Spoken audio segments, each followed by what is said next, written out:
تیپی خوا شال ساڵانیانەی هەولێری خاوەن 9 سەرکەوتنی تەواو لە خولی عێراق و پێشەنجی کۆمەڵەی دووەم لەسەر یاریگای دووەمی لە یەکێک لە یاریەکانی هەفتەی 12ی خولەکە پێشوازی لە دهۆک کرد. خۆسێ ماریا مارتنی ئیسپانی و ڕاهێنەری هەبژاردەی تازە پێگەیشتوانی عێراق و ستافەکەی لە یاریەکە ئامادە بوون. لا نیوە یەکەم تازە پێگەیشتوەکانی هەولێر چاویان لە گۆڵێکی خێرا بوو تاوەکو ڕێگاکەیان بۆ سەرکەوتنی دێم ئاسانتر بکەن. دهۆکیەکانیش هەوڵەکانیان بۆ ئەوە بوو ئەنجامێکی جیاواز نیشانی خاوەن ماڵ بدەن.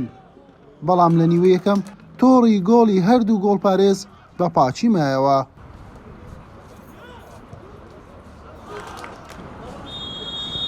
لا نیوەی دۆم شارەکانی تازە پێگەیشتوەکانی دهۆک دەستی پێکردەوە و تەواو نزیک بوون لە تۆمارکردنی گۆڵ.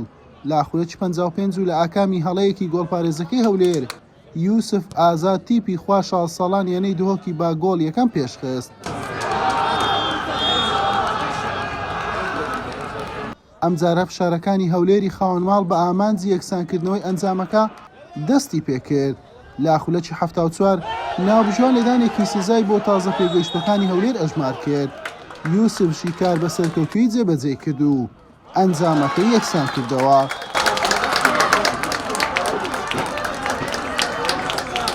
هەولێر نزیکتر بوو لە تۆمارکردنی گۆڵی دووەم و سەرکەوتنیش، بەڵام یاری هەر بەم ئەنجامە و یەکسانی هەردوو لا کۆتایی هات.